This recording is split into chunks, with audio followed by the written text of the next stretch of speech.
नमस्कार, आवाज समाचार में आप सभी का स्वागत है। मैं हूं सीमा। खबरों की शुरुआत करते हैं और सबसे पहले नजर डाल लेते हैं हेडलाइंस पर। वक्त बर्बाद बिल है, ओवैसी बोले अखिलेश ने विरोध का ऐलान किया तो जेडीयू ने बढ़ाया सस्पेंस। प्रधानमंत्री मोदी से मिले चिली के राष्ट्रपति ग्रेवियल बोरेक फॉन्ट। अप्रैल में भारत में भीषण गर्मी की चेतावनी, 17 राज्यों में लू का अलर्ट। 1993 मुंबई ब्लास्ट कोर्ट ने 32 साल बाद टाइगर मेमन की संपत्ति केंद्र को सौंपने के दिए आदेश। और योगी आदित्यनाथ ने प्रधानमंत्री पद की दावेदारी से किया इनकार। और अब खबरें विस्तार से। सबसे पहले बात करते हैं वक्फ विधेयक बिल की। केंद्र की मोदी सरकार बुधवार को लोकसभा में वक्फ संशोधन विधेयक पेश किए जाने की तैयारी कर रही है। इससे पहले राजनीतिक बयानबाजी भी तेज हो गई है। समाजवादी पार्टी अध्यक्ष और कन्नौज के सांसद अखिलेश यादव ने बीजेपी पर हमला बोला है। वहीं एनडीए की सहयोगी जेडीयू ने भी साफ कह दिया है कि वो वक्फ संशोधन विधेयक पर संसद में स्टैंड लेगी। सपा अध्यक्ष अखिलेश यादव ने वक्फ संशोधन विधेयक पर कहा, हम इस बिल के खिलाफ हैं क्योंकि बीजेपी हर जगह अपना कंट्रोल चाहती है। ये सरकार हर जगह हस्तक्षेप कर रही है और हर जगह कंट्रोल चाहती है। वहीं एआईएमआई चीफ असदुद्दीन ओवैसी ने कहा, ये वक्फ बर्बाद बिल है। इनका एक ही मकसद है, मुसलमानों से नफरत और हिंदुत्व की आइडियोलॉजी को लाना।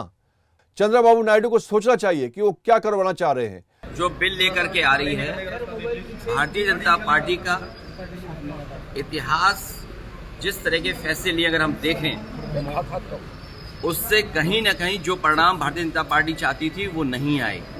भारतीय जनता पार्टी का हर फैसला वोट के लिए, अपने लोगों को खुश करने के लिए। ये वक्फ बिल के खिलाफ समाजवादी पार्टी है, पहले भी थी, आगे भी रहेगी।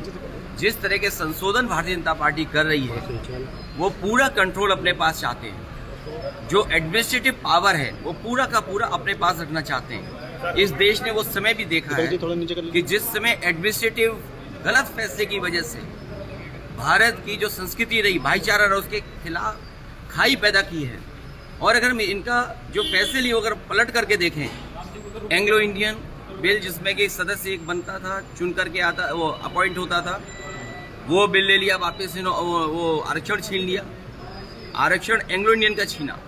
नोटबंदी से रुपया छीना, लेकिन भ्रष्टाचार बढ़ गया, रुपए आज भी निकल रहे हैं। जीएसटी कानून लाए, उधर व्यापारियों का सब कुछ छिन गया। दिन भर वो केवल जीएसटी का चक्कर काट रहे हैं। तो जीएसटी हो, नोटबंदी हो या अन्य फैसले हो, ये छीनने का काम करते हैं। लोगों का कुछ न कुछ छीनने का काम करते हैं। वक्फ के माध्यम से ये कहीं न कहीं संदेश ये देना चाहते हैं कि अपना वोट बैंक ठीक कर लें, क्योंकि नौकरी दी नहीं, रोजगार दिया नहीं, किसान की आय दोगुनी हुई नहीं, तो इनका वोटर भी इनसे नाराज है। ये वक्फ बिल अनकॉन्स्टिट्यूशनल है। ये वक्फ बिल आर्टिकल 14, आर्टिकल 25, 26, 29 का ग्रेव वायलेशन है। ये वक्फ बिल नहीं है, बल्कि ये वक्फ बर्बाद बिल है ये।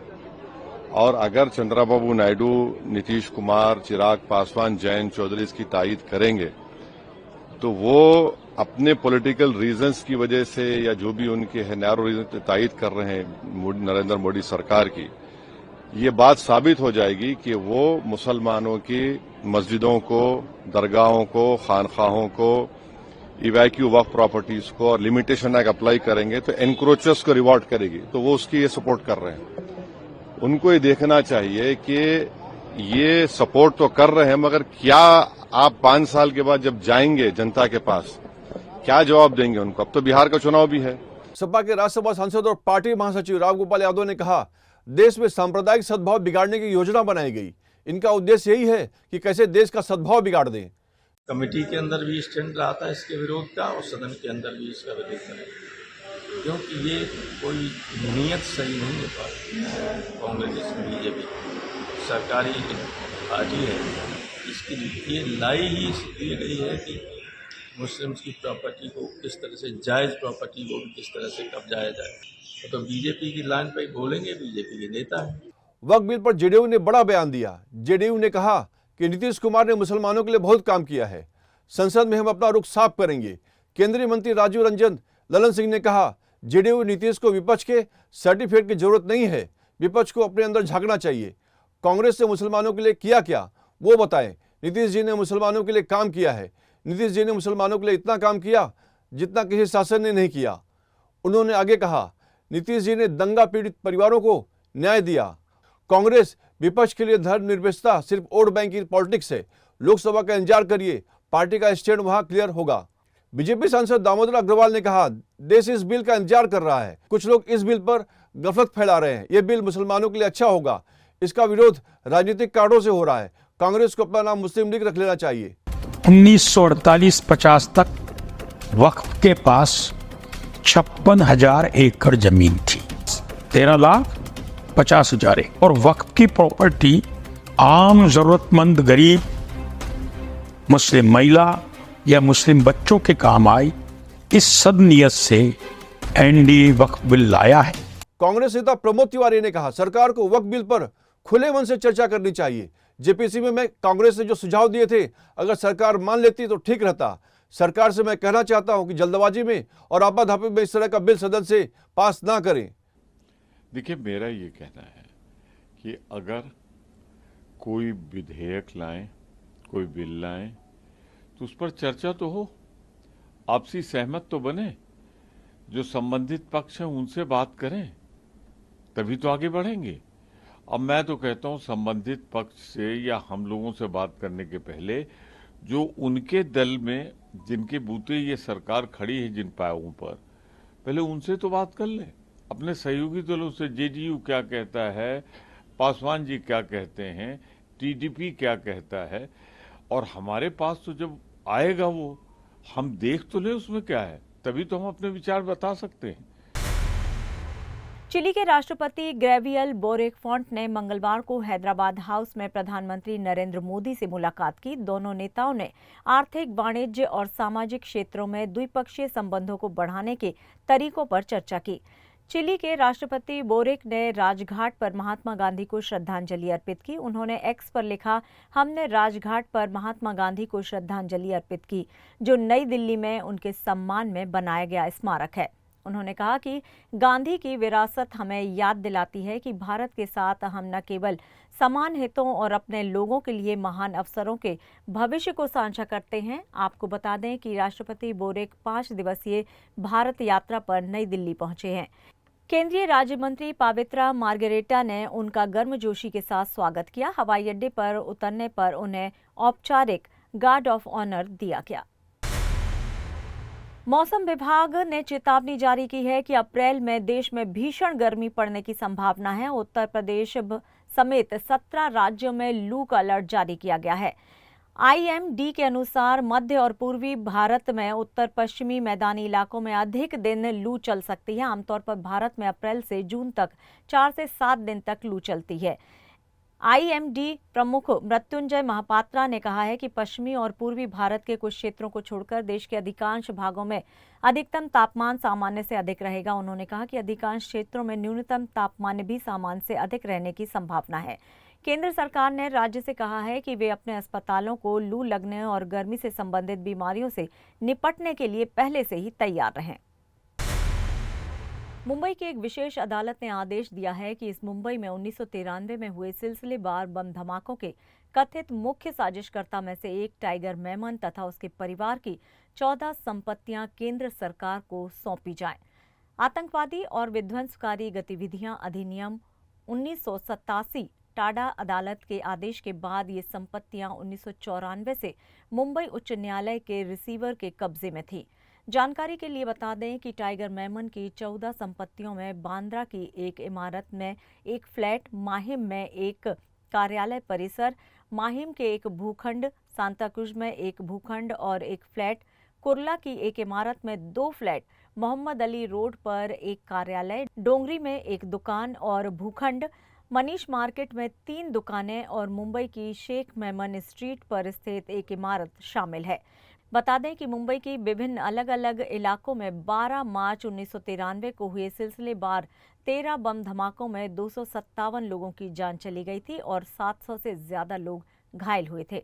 बाद में केंद्रीय अन्वेषण ब्यूरो ने इस मामले की जांच अपने हाथ में ले ली थी। पिछले सप्ताह 26 मार्च को पारित एक आदेश में विशेष टाडा अदालत के न्यायाधीश वीडी केदार ने कहा है कि अचल संपत्तियों का कब्जा केंद्र सरकार को सौंप दिया जाना चाहिए।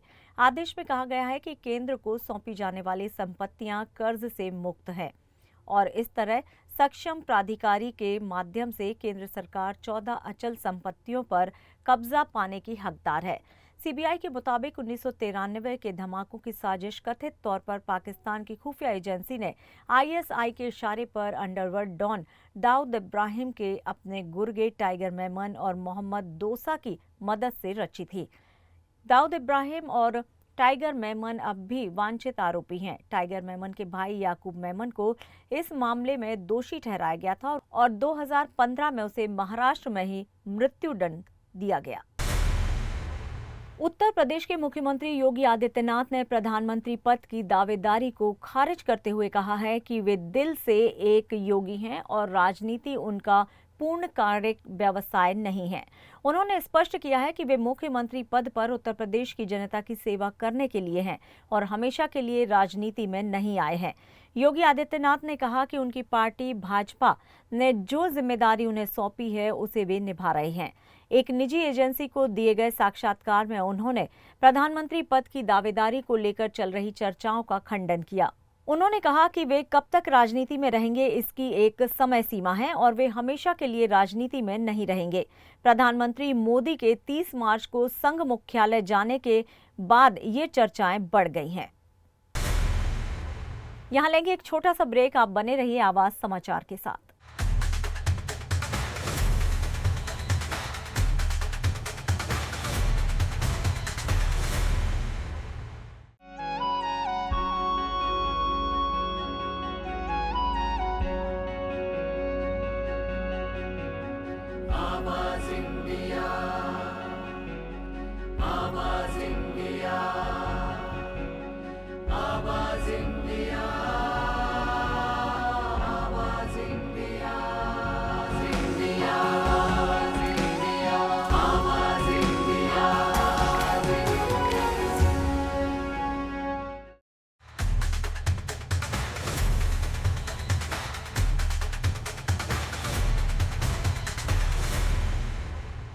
ब्रेक के बाद एक बार फिर से आप सभी का स्वागत है और बढ़ते हैं अपनी अगली खबर की ओर। बात करते हैं एमएनएस की फिर एक कार्रवाई की, जहां पर मराठी भाषा न आने पर फिर एक इंसान की हुई बेइज्जती। पवई में L&T कंपनी के एक सिक्योरिटी गार्ड का किसी बात को लेकर एक मराठी भाषिक व्यक्ति से विवाद हो गया। विवाद इतना बड़ा कि दोनों के बीच काफी बहस शुरू हो गई। बता दें कि सिक्योरिटी गार्ड उत्तर प्रदेश का रहने वाला बताया जा रहा है। इस विवाद में अहम बात ये थी कि सिक्योरिटी गार्ड मराठी भाषा में बात नहीं कर सकता था और उसे मराठी बोलनी भी नहीं आती थी। विवाद इतना बड़ा कि अंत में कुछ मराठी भाषिक प्रेमियों ने इस मामले पर सिक्योरिटी गार्ड को कई थप्पड़ जड़े। वीडियो में विवाद के समय की यदि बातों पर गौर करें तो इस वीडियो में सिक्योरिटी गार्ड साफ कहता दिख रहा है कि उसे मराठी भाषा नहीं आती और दूसरा शख्स उसे मराठी बोलने सीखने की बात कह रहा है, जिस पर सिक्योरिटी गार्ड भी मराठी भाषा नहीं आने की बात लगातार कहता दिख रहा है। सूत्रों के हवाले से खबर है कि सिक्योरिटी गार्ड की पिटाई करने वाले लोग राज ठाकरे की पार्टी मनसे के कार्यकर्ता हैं और जिस शख्स से विवाद हुआ था वो शख्स डिलीवरी बॉय था। मराठी भाषा बोलना नहीं आता है, मराठी भाषा समझ में नहीं आती है। इस पर से उपजे विवाद को लेकर सिक्योरिटी गार्ड को उनके गुस्से का शिकार होना पड़ा और थप्पड़ खाना पड़ा। सिक्योरिटी गार्ड को पीटने वाले लोग और विवाद करने वाले शख्स ये साफ कहते दिख रहे हैं कि यदि आप मराठी नहीं जानते तो आपको उसे सीखना चाहिए और शांति से बोलना चाहिए। सिक्योरिटी गार्ड को पीटने वाले लोगों ने कहा कि मराठी गया तेल लगाने ये कहकर मराठी भाषा का अपमान नहीं करना चाहिए। बहरहाल इस पूरे मामले पर पवई पुलिस जांच पड़ताल कर रही है। सूत्रों के मुताबिक सिक्योरिटी गार्ड की पिटाई करने वाले मनसे पार्टी के कार्यकर्ता थे, लेकिन इस बात की पुलिस अधिकृत रूप से कोई जानकारी नहीं दे रही है। जानकारी के लिए बता दें कि अभी हाल ही में इसी तरह की 2 और घटनाएं सामने आई थी, जिसमें 26 मार्च को डीमार्ट के एक कर्मचारी को मराठी न आने पर मनसे कार्यकर्ताओं की ओर से इसी तरह से इंसल्ट की गई थी और उससे पहले मुंबई के कांदिवली इलाके में 12 मार्च को एयरटेल गैलरी के एक कर्मचारी के साथ भी इसी तरह से बेइज्जत उसे किया गया था। पवई की पिटाई की घटना पर राज ठाकरे की पार्टी मनसे के चांदीवली विधानसभा के विभागाध्यक्ष महेंद्र भानुशाली से सीधे बातचीत की हमने, और आपको सुनाते हैं कि क्या कुछ कह रहे हैं वो इस पूरे मामले को लेकर। महेंद्र जी, आपसे जानना चाहेंगे कि जिस तरह से पवई की एक घटना सामने आ रही है जहां पर कहा जा रहा है एल&टी कंपनी के एक वॉचमैन को मराठी ना आने पर उसके साथ कुछ हाथापाई हुई है, उसे बेइज्जत किया गया है। क्या हर बार ये नाम आ रहा है कि मनसे इस तरह का काम कर रही है? क्या ये इस घटना में मनसे कार्यकर्ता का कहीं कुछ लेना देना है या फिर ये उनके नाम पे कोई और कर रहा है? नहीं, देखिए वो मेरे मनसे के ही कार्यकर्ता थे, लेकिन हमने उनको बेइज्जत नहीं किया है। उस वॉचमैन ने मराठी भाषा को बेइज्जत करने का प्रयास किया। उसने कहा कि हर मैं मराठी नहीं पूछता हूँ, तेल मराठी गई तेल लगाने, सॉरी उसने कहा मराठी गई तेल लगाने जी। अगर मराठी भाषा का अपमान करोगे तो फिर आपके साथ ये सब होना ही है ना। जी बिल्कुल। अगर आपको नहीं आ रही है मराठी तो आपने कहना चाहिए कि हम सीख रहे हैं मराठी, हम अभी अभी आए हैं, हम मराठी सीख लेंगे, तो हमें भी अच्छा लगेगा। लेकिन अगर आप कहोगे कि मराठी गई तेल लगाने तो फिर तेल लगेगा आपको भी फिर। जी एक बहुत आम सा सवाल है कि लोग हमेशा बोलना चाहते हैं, ऐसा नहीं कि उन्हें नहीं आता है, बट वो बोलने में कहीं ना कहीं कतराते हैं कि गलत ना बोल जाएं। और कुछ लोग ऐसे होते हैं जो अपनी थोड़ी हेकड़ी भी दिखाते हैं कि नहीं आता तो नहीं आता। तो इन दोनों में फर्क है। जब जहां हेकड़ी दिखा रहे हैं वहां मन से अगर थोड़ा रूड व्यवहार करती है तो चलता है, लेकिन कुछ लोग होते हैं जो पहले से ही ये मान लेते हैं कि अभी नहीं आ रही है, हम आगे चल के मराठी सीख लेंगे। तो क्या किस तरह की प्रतिक्रिया रहती है मनसे की वहां पर? देखिए, अगर ये दोनों में से अगर कोई हमें कहता है कि नहीं हम मराठी सीख लेंगे, हमें नहीं आ रही है हम सीख लेंगे, तो हम उनको कभी तकलीफ नहीं देते। लेकिन जो हेकड़ी वाले लोग हैं ना, जो हमेशा कहते हैं कि जा नहीं बोलूंगा मराठी, नहीं बोलना है, जा क्या कर लेगा, मराठी गई तेल लेने, तो उन लोगों के लिए ये फटके वाली सिस्टम है। जी ठीक है, मराठी भाषा का अपमान महाराष्ट्र के अंदर महाराष्ट्र नवनिर्माण सेना सहन करेगा नहीं। बहुत बहुत धन्यवाद महेंद्र जी आपका इस पूरी जानकारी के लिए, हमसे बात करने के लिए। Thank you so much. Thank you so much. Maharashtra के मुंबई में मराठी भाषा को लेकर नया विवाद सामने आया है।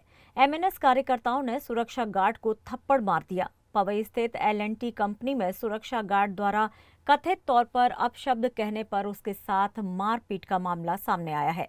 मिली जानकारी के अनुसार गार्ड द्वारा मराठी भाषा को लेकर अपशब्द बोलने के बाद जानकारी मिलने पर एमएनएस के कार्यकर्ता तुरंत घटनास्थल पर पहुंचे और सुरक्षा गार्ड को मराठी का सम्मान करने की चेतावनी देते हुए उसे एक थप्पड़ मार दिया। मामले को लेकर सत्ता पर काबिज शिवसेना शिंदे गुट के नेता संजय निरुपम ने इसका विरोध जताया और कहा है कि मनसे वाले मराठी सीखने के लिए एक सेंटर खोल दें, ये टुच्चेगिरी न करें और महाराष्ट्र को कलंकित न करें। मनसे वालों का जो ये मराठी भाषा के नाम पे जो एक बेहुदा अभियान चल रहा है, मैं उसका हमेशा निषेध करता रहा हूं। महाराष्ट्र में निश्चित तौर पर यहाँ की स्थानीय भाषा मराठी भाषा है और सबको बोलना चाहिए, लेकिन अगर किसी गरीब को, कमजोर को मराठी बोलने नहीं आता तो उसको मारने पीटने का कोई अर्थ नहीं। ज्यादा है तो मनसे वाले मराठी सीखने के लिए अलग अलग सेंटर खोल दे और सभी लोगों से अपील करें कि भाई जिनको मराठी नहीं आती आप सीख के जाइए। लेकिन कभी डिमांड में जाकर के किसी गरीब को जबरदस्ती मार रहे हैं, बेचारा एक वर्कर है, किसी वॉचमैन को मार रहे हैं, ये बहुत ही बड़े लेवल की एक टुच्चागिरी है, बहुत ही छोटे लेवल का कार्रवाई है। मुझे लगता है कि मनसे को इससे ऊपर उठना चाहिए, नहीं तो अभी 0 पे आउट हुए हैं, अगली बार उसके नीचे जाके आउट हो जाएंगे। महाराष्ट्र के उप मुख्यमंत्री एकनाथ शिंदे पर अपमानजनक बातें करने वाले stand up comedian Kunal Kamra के घर मुंबई पुलिस पहुंची। हालांकि कामरा अपने घर पर नहीं मिले। अब इसके बाद कामरा ने मुंबई पुलिस पर तंज कसा है, जो उनकी तलाश में उनके पुराने पते पर गई थी। कामरा ने सोशल मीडिया पर पोस्ट किया। कामरा ने लिखा, ऐसे पते पर जाना जहां मैं पिछले 10 वर्षों से नहीं रह रहा हूं।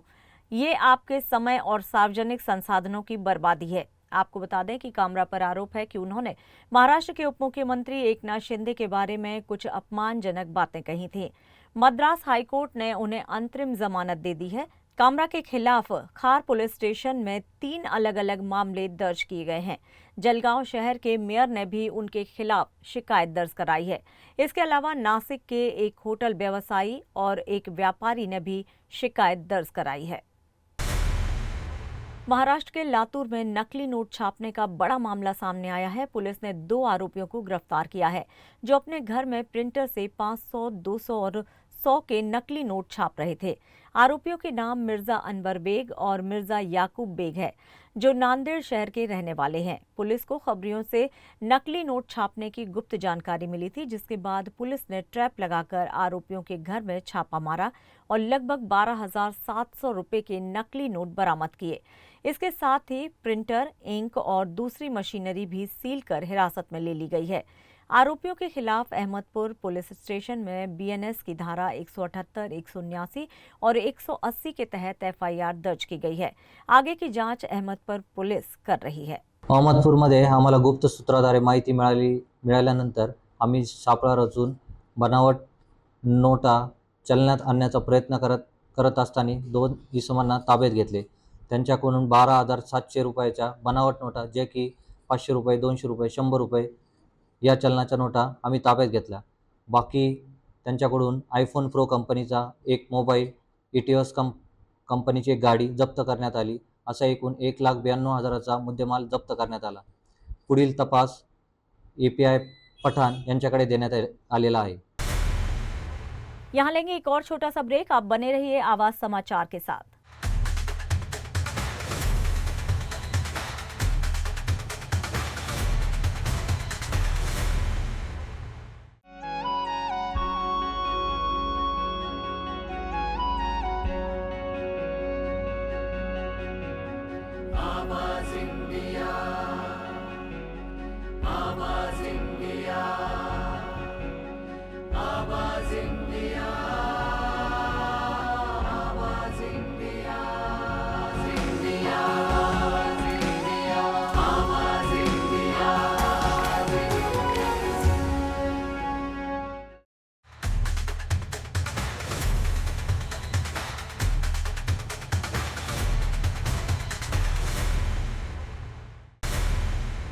ब्रेक के बाद एक बार फिर से आप सभी का स्वागत है और बात करते हैं सिकंदर यानी कि सलमान खान की।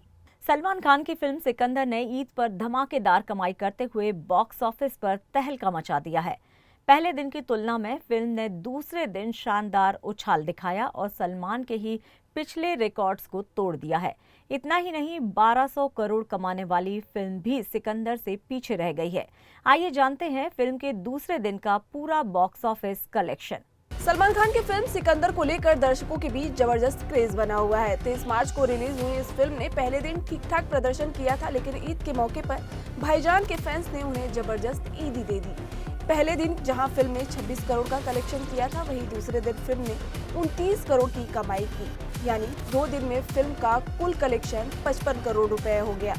फिल्म का बजट 200 करोड़ है और अभी इसे हिट होने के लिए एक लंबा सफर तय करना होगा। लेकिन जिस रफ्तार से फिल्म आगे बढ़ रही है उससे साफ है कि जल्द ही 100 करोड़ के क्लब में एंट्री ले सकती है। दूसरे दिन सबसे ज्यादा कमाई करने वाली हिंदी फिल्मों में की लिस्ट में सिकंदर 28वें नंबर पर पहुंच गई है। शाहरुख खान की रईस, चेन्नई एक्सप्रेस और वॉर जैसी कई फिल्में इस लिस्ट में सलमान खान की फिल्म से पीछे रह गई हैं। इतना ही नहीं, सिकंदर ने आरआर की फिल्म को भी पछाड़ दिया है। एसएस राजमौली की इस ब्लॉकबस्टर फिल्म ने दूसरे दिन सिर्फ 24 करोड़ कमाए थे, जबकि सलमान के सिकंदर ने 29 करोड़ कमाकर इसे भी पीछे छोड़ दिया है। हालांकि फिल्म को शुक्रवार को रिलीज किया जाता है तो बॉक्स ऑफिस कलेक्शन और भी ज्यादा होता है, क्योंकि तब इसे शुक्रवार, शनिवार, रविवार और ईद का 4 दिनों का फायदा मिल सकता था। अब देखना यह होगा कि वीकेंड्स में फिल्म कितनी मजबूती से टिकी रहती है और मंगलवार को कैसा प्रदर्शन करती है। बात करते हैं सदी के महानायक अमिताभ बच्चन की।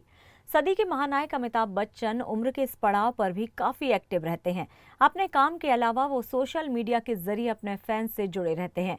अब अमिताभ बच्चन पर चढ़ा है वायरल घिबली ट्रेंड का खुमार। इस समय सोशल मीडिया पर जहां नजर डालो वहीं घिबली ट्रेंड ही नजर आ रहा है।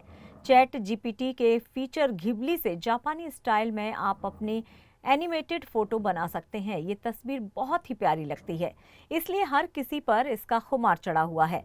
हर कोई इन तस्वीरों का दीवाना बना है और सोशल मीडिया पर इन तस्वीरों को साझा कर रहा है। अब बॉलीवुड के शहंशाह अमिताभ बच्चन को भी घिबली ने अपना दीवाना बना दिया है। बिग बी ने अपने ब्लॉग पर AI जनरेटेड फोटोज शेयर की हैं, जो वायरल हो रही हैं। घिबली की एक तस्वीर में सदी के महानायक को ऑटोग्राफ देते हुए नजर आ रहे हैं, तो वहीं दूसरी तस्वीर में वे अपने घर के बाहर जमा सैकड़ों फैंस की ओर हाथ हिलाते दिख रहे हैं। अमिताभ बच्चन ने इन तस्वीरों को सोशल मीडिया पर शेयर करते हुए कैप्शन में लिखा है, और घिबली दुनिया पर आक्रमण करता है, कम्युनिकेशन के क्षेत्र की वास्तविकता में और रील का निर्माण एक और अब पॉपुलर कॉन्सेप्ट जिस पर ध्यान देने की जरूरत है। अपने चहेते महानायक की इन तस्वीरों को उनके फैंस काफी ज्यादा पसंद कर रहे हैं।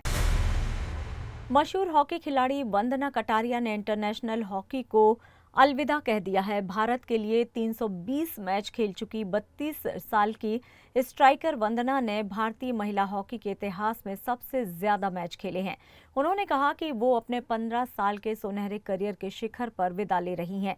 2009 में सीनियर टीम में पदार्पण करने वाली कटारिया टोक्यो ओलंपिक 2020 में चौथे स्थान पर रही भारतीय टीम का हिस्सा थीं, जिसमें उन्होंने हैट्रिक भी लगाई थी। ऐसा करने वाली वे पहली और इकलौती भारतीय महिला खिलाड़ी हैं। वंदना ने कहा, आज भारी लेकिन कृतज्ञ मन से मैं अंतर्राष्ट्रीय हॉकी से विदा ले रही हूं। ये फैसला सशक्त करने वाला और दुखी करने वाला दोनों है। मैं इसलिए नहीं हट रही हूं क्योंकि मेरे अंदर की आग मंद हो गई है या मेरे भीतर हॉकी नहीं बची है, बल्कि इसलिए क्योंकि मैं अपने करियर के शिखर पर संन्यास लेना चाहती हूं, जबकि मैं अभी भी अपने सर्वश्रेष्ठ स्तर पर हूं। उन्होंने कहा कि ये विदाई थकान की वजह से नहीं, अंतर्राष्ट्रीय मंच को अपनी शर्तों पर छोड़ने का एक विकल्प है। मेरा सिर ऊंचा रहेगा और मेरी स्टिक अभी भी आग उगल रही है। भीड़ की गर्जना, हर गोल का रोमांच और भारत की जर्सी पहनने का गर्व हमेशा मेरे मन में गूंजता रहेगा। हाल ही में वंदना कटारिया के नाम पर हरिद्वार के रोशनाबाद में मौजूद स्टेडियम का नाम भी रखा गया है। ये ठीक राष्ट्रीय खेलों के आयोजन से पहले हुआ है। आवाज समाचार में फिलहाल के लिए बस इतना ही। आप बने रहिए आवाज इंडिया के साथ। नमस्कार।